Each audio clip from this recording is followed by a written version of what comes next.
What is up, guys? So today, a couple little topics. I want to practice for when I start doing lives, and just talk about things what's happening on YouTube, things what's happening in the world. There's been another terror attack, another prison officer. He's got his throat done by a terrorist. Countless lives ruined, countless families ruined. People that saw the incident, people involved in it, and for what? So these terrorists can carry on doing what they do. I mean, when are we going to start treating them? They do it because there's not really any repercussions. Yeah, they go to prison, but they're allowed to congregate. You know, they can still run around. They can still get the prayer mats and wash their bollocks in the sink and all that sort of stuff. They could all congregate and just carry on what they're doing in prison. So there's no real repercussions, really. I mean, if it was me, what I would do, I would just build, like, they're building another 3 prisons, aren't they? So just build an ADSEC, build a prison, maximum security prison, right, for terrorists, for special cases. And what I would do is I would just buy a load of hanging cages, you know, like Tweety Pie, one of them cages, right, and just hang that in a cell, right? Whatever terrorist has killed a load of kids and whatever, right? Put him in the cage, right? Let him hang there, so he's just sat there like this. He can't stretch, he can't walk, can't get access to razor blades or hot water, and just leave him hanging there, right? And every 3 times a day, just come in, give him a couple slices of bread, give him access to running water so he can get as much cold water as he wants. And just leave them hanging there until they can figure out a way where they end themselves. You know, they'll have to starve themselves, make them suffer. That's what I'd do. And then they might start thinking twice, because now there is no repercussions, not really. That's why they weigh it up and they think, well, yeah, we'll go to prison, but all the other terrorists are in prison, so... And you see videos of them, they walk around like they own the fucking prison. It just winds me up, and I just think... That's it, we've had enough, you know, let's start treating them for what they really are, which is horrible, disgusting human beings. And you see it all the time with these foreigners, you know, the migrants. Nobody dare talk about it because they don't want to be seen as racist. Luckily for me, I don't care. But it's like every day you put the telly on and there's something different. Put it on yesterday, and I think it was in Ireland, and 2 Romanian migrants. There's an old woman, 79-year-old woman, they've knocked her out, stamped on her head, and then they're doing selfies, and I just, you know, it just winds me up. And I think everybody's the same. We need to start clamping down on this. I mean, why are they even here if they don't offer anything? If they're not, like, if you come over here, you can't speak English, what's the point, right? If you come over here, if you get arrested, gone, get rid of them. I mean, it seems like they're letting people in just for the sake of it. I go through Hedgehog in the morning on my bike, not all the time, but if I go through, they'll just, because Hedgehog's been, like, there's mass immigration in Hedgehog, they're all foreigners now, right down at the bottom. It's like 2 halves. The bottom half is all migrants, and the other half is, you know, it's not really been touched. And I go through that part, there's rubbish all up the streets, nappies, just bin bags strewn all over the street, broken glass. It's fascinating, really, because you go through the first part and it's nice and tidy. That's the English part. It's quiet. And then as soon as you get to the other part with the immigration, there's rubbish, glass everywhere, screaming, shouting, people getting shot and stabbed. And I drive through there, and it's just migrants, right? A full street full of them, and they just sit on the doorsteps. That's all they do, day after day. They don't even get dressed. They've got big, massive guts hanging down, scream. They've got the music blaring. Imagine buying a house in Exeter for like 100 grand. You're now stuck with a house. Nobody's going to want to live there. With all the noise and all the shouting and screaming. That house is going to be worthless now, because they're not going to want to live there either. And, you know, they just sit on the doorsteps doing nothing. So what is the point? How much does it cost for those 5 migrants to sit there on that doorstep, fat as pigs? And I was going through with all the rubbish. I was filming all the rubbish. And as I came around the corner, there was an immigrant, 2 bags full of rubbish, just throwing them over the fence into that alleyway. And I was like, you scruffy cunt. They've got no respect. So what is the point? And they can't even speak English. They're just yabbering loud as hell. It winds me up. And I don't see the point in doing that. I can understand if a migrant family want to come over, live a better life, they want to get a job, provide for the family.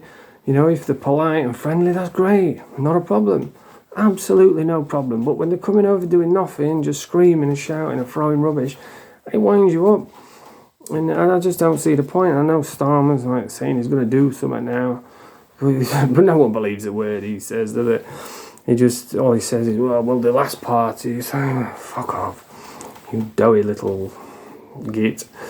But yeah, we need to start treating terrorists like terrorists. Just hang them in a cage, in a cell, and just leave them there, feed them bread, and let them figure out a way they're going to end themselves. Let them suffer right there, making other people suffer. That's fair, innit? Fair's fair. But anyway, that's my opinion on that. So, moving on, we've got a bit of dark side boxing coming up, which is a really good idea. Hedgehog Man, which is a guy on YouTube. If you don't know who he is, Hedgehog Man, go check him out. He does reaction videos, he's funny, he looks ridiculous. So it's an entertaining channel. And he's put out an idea for dark side boxing, which is it's entertaining, you know, I'd watch it. And he said 2 guys, but you have to be careful when you do it, because when you get 2 people, like it's 2 guys, the Biz and Dimitri Mushrooms. Now it looks like the Biz has had a little bit of training, a little bit of experience in boxing, and Mushrooms guy, he doesn't look like he's had any. Well, he says he hasn't. So when you get a person with experience against someone who's never done it before, it can be dangerous, because they say you can't buy experience. I mean, I've sparred before, sparred in prison, I've sparred when we used to smoke crack. Me and my mates, we'd be sat smoking crack, and then they'd get the boxing gloves out and just tear into each other, like bash, bosh, Black and Decker. And I used to do it in prison as well. And I had a good sparring strategy. What I used to do is, because I was pretty fit, I was going to the gym every day, and you'd get like a meathead who'd come in, like, oh yeah, and what my tactic was, I'd just cover up like that, and he'd just let him wail away for like 30 seconds, and then he'd be exhausted, he'd be blowing out his eyes, like, oh, that's it, I've had enough, oh, fuck that, you're getting it now, my turn. But that's what I used to do in prison. And if you've never done that before, if you've never sparred before, if you've never been swatted on the end of the nose, you have to go through that experience. It makes your eyes water, you know, and it's an awful feeling. Same with a body shot. When you get hit with a body shot, it's a horrible feeling. And if you've never experienced that before, which it sounds like Dimitri Mushrooms hasn't, then he's going to get a shock. And when it's in the fight, you're like, you know, you ain't got time to think. And so in my opinion, I think it's a bit of an unfair fight. I mean, maybe Dimitri will totally shock us and come out doing an Ali shuffle, and maybe he can fight like Prince Nazim, who knows. But what it looks like is a trained guy who's done a bit of training against a complete novice. And when you get that, and if you've got the proper gloves on, or the bare knuck, even if it's bare knuck, I don't know what the rules are, but if you get someone who's trained against someone who isn't, then, you know, they can get caught, they can get popped on the chin, they can flop to the floor and bang their head on the floor. There's so many different things that could go wrong. That's why it's always monitored. That's why you've got to have medical people there, because it is dangerous.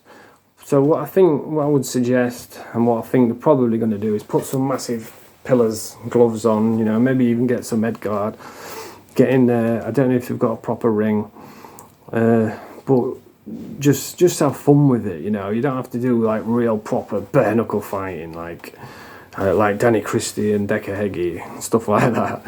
I think on the dark side, it'd be way more fun if they go for the fun element and just have a little bit of a spar, and it'd be entertaining. I think Hedgehog Man said he was going to give him £300, and the Biz is saying he can have all of his money, he just wants to spar. As an outsider, it looks like it's going to be a one-sided fight. But fair play to both guys. If they both turn up, yeah, it'll be entertaining. I'll definitely watch it. I'm sure Hedgehog Man he'll probably make a bit of money out of it if he does it right, which he will do because he's good at YouTube. And it could open the door to many big things. I wish I was 10 years younger. Old Stun gonna be out there throwing bombs. I can't fucking do no. My shoulder is absolutely knackered. This one's on the way as well from years of boxing training, which I used to do it to lose weight. I've never boxed amateur or pro. I've done a bit of sparring and then, like I say, I used to train all the time.